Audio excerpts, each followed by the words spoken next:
अति सुंदर, अति मनमोहनीय। अब पूर्वरंग यहीं पे समाप्त होता है।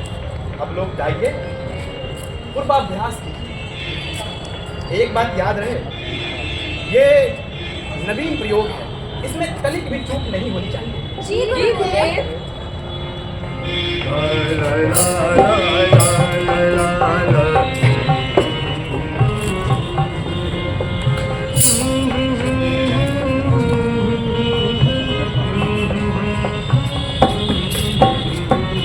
प्रणाम स्वीकार करें। आयुष्मान भव। विराजमान होइए ऋषिगण। कहिए किस प्रयोजन से यहाँ आना हुआ? हे मुनिवर, जब से आपने नाट्य शास्त्र की रचना की, हमारे हृदय में कई प्रकार के प्रश्न जो है, हम उसी के उत्तर के लिए आपके पास आए हैं। पूछे, संकोच न करें। हे मुनिवर, नाट्य शास्त्र की उत्पत्ति कैसे हुई और इसका उद्देश्य क्या है? आपने बिल्कुल सही प्रश्न किया। ये प्रश्न नाटक का नहीं बल्कि मनुष्य के जीवन के सार को समझने का माध्यम है। त्रेता युग में जब मनुष्य लोग मोह में वशीभूत होकर के अधर्म और अन्याय के मार्ग पर चल दिया था, तब देवताओं के राजा इंद्र ने ब्रह्मा जी से कहा कि कोई ऐसी क्रीड़ा, कोई ऐसी खेल की रचना की जाए जो समस्त जन के लिए हो और मानव का कल्याण हो सके। लेकिन गुरुदेव, वेद तो ज्ञानों के भंडार है, उनमें जगत का रहस्य छिपा है। वेद अपने आप में इस उद्देश्य की पूर्ति के लिए प्राप्त, फिर ये नया वेद क्यों? नया वेद वो इसलिए कि समस्त जन का कल्याण हो सके, मानव को नाटक के माध्यम से शिक्षा मिले, अधर्म के मार्ग से वो दूर है। इसीलिए ब्रह्मा जी ने चारों वेदों के तत्वों को लेकर नाट्य वेद की रचना की। 4 वेदों का तत्व ये क्या है मुनिवर? वो ये जो इसमें पाठ है वो ऋग्वेद से लिया गया है। गान का जो सुंदर आधार है वो सामवेद से लिया गया है। यजुर्वेद से अभिनय और अथर्ववेद से रस लिया गया है। इन चारों तत्वों को मिलाकर के नाट्य शास्त्र की रचना हुई है। गुरुदेव, यह नाटक देवताओं के लिए बनाया गया है? नहीं नहीं, यही प्रश्न दानवों ने ब्रह्मा से भी किया था। तब ब्रह्मा जी ने उत्तर दिया था, ये समस्त जन के कल्याण के लिए है। दानव, देवता, मनुष्य के समस्त शुभ अशुभ कर्मों को दिखाने वाला है। नाटक को दुख से, थकावट से आनंद प्राप्त होता है। इसमें रस और शिल्प कार्यों का समावेश है। कोई ऐसा कर्म नहीं, कोई ऐसा योग नहीं जो इस नाट्य में ना हो। अद्भुत, अद्भुत! समस्त सृष्टि का समावेश, लौकिक और लौकिक भी, बहुधर्मी, सारे प्राणियों के भावों के प्रतिनिधि कला। हाँ ईश्वर, नाटक को आप सभी कलाओं का उद्गम भी कह सकते हैं, या इसे कह सकते हैं नाटक की सभी कलाओं का संगम है। हे मुनिवर, नाट्य कला तो बहुत अद्भुत कला है, फिर हमारा समाज इससे गंभीरता से क्यों नहीं लेता?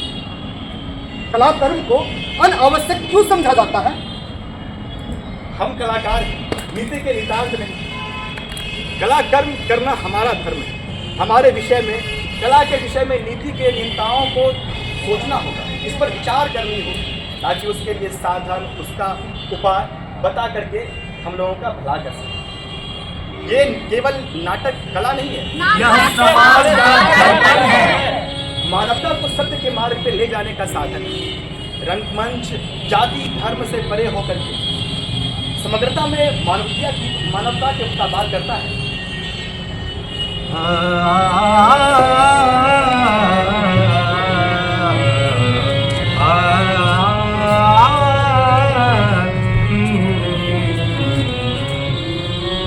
आज भी रंगमंच समाज में विषम परिस्थितियों को दूर कर समाज में सद्भाव लाता है, और यही भाव एक दिन धरती को स्वर्ग बना सकता है।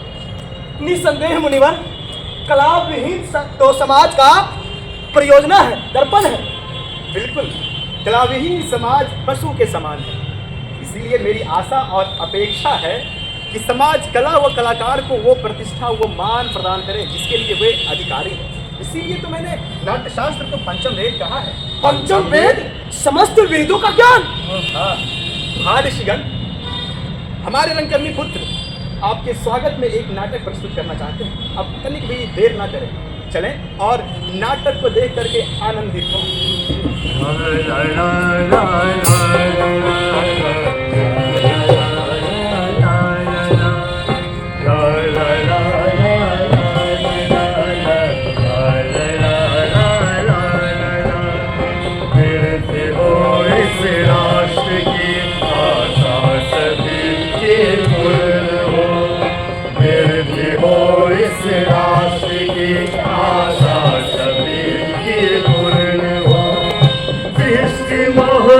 आनंद की जग में सदा संपूर्ण हो।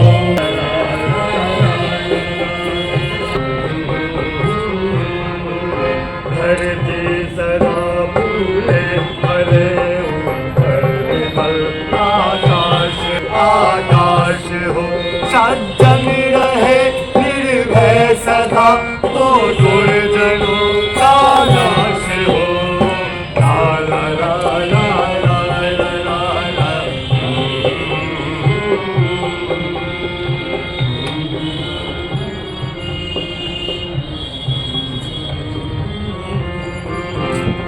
ला ला ला ला ला ला।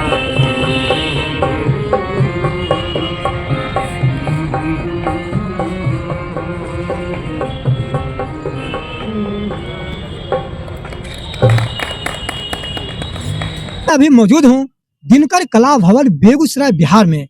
दिनकर कला भवन बेगूसराय अपने आप में गरिमामय रखे हुए है और यहाँ पर राजकीय ही नहीं बल्कि देश ही नहीं अंतर्राष्ट्रीय स्तर की थिएटर फेस्टिवल होता रहा है। आज यहाँ पर हम ऐसे निर्देशक महोदय से जुड़े हुए हैं जो अपनी प्रदर्शन भारत रंग महोत्सव के शुभ अवसर पर दिया है। खबर चक्र में आपका स्वागत है। बहुत बहुत धन्यवाद। आपका शुभ नाम? इम्तियाजुल हक डब्लू।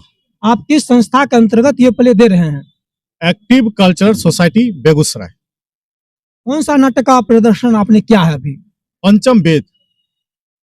देखिए, ये 25वां भारत रंग महोत्सव चल रहा है और 25वां भारत रंग महोत्सव आज देश के कई कंट्री में आयोजित जा रही है। ये पहली बार हो रहा है और नेशनल स्कूल ऑफ ड्रामा सांस्कृतिक मंत्रालय भारत सरकार का ये उद्देश्य है कि पूरे विश्व भर में ये फैले और हमारे जो ऋषि मुनि हुए, भारत मुनि हैं, इनके विचारों को हम पूरे विश्व में फैलाएं।